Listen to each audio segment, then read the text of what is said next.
Comme les marchés européens, Wall Street reprend son souffle après la forte hausse de la veille. On a un Dow Jones à moins 0,05% et un Nasdaq qui revient tout juste à l'équilibre à la clôture à plus 0,03%.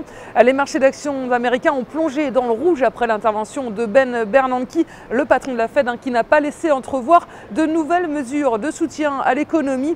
La tendance à New York a tout de même été soutenue par des signes encourageants sur l'épineux dossier du mur budgétaire. On rappelle que les marchés américains ont été stimulés par de bons indicateurs sur l'immobilier lundi. En revanche, aucun indicateur majeur n'était à signaler aujourd'hui.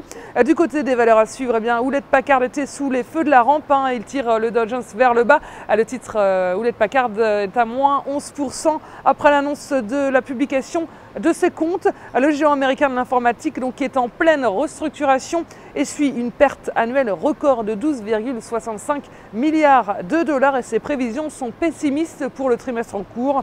Le site d'achat groupé Groupon, lui, est à plus 13,53%, mais le groupe est également en difficulté.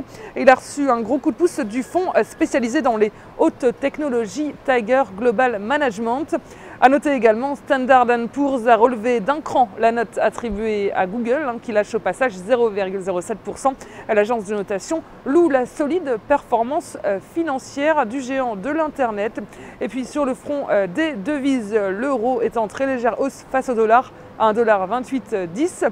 Et sur le front des matières premières, le baril recule d'1,40 $ à 110,30 $.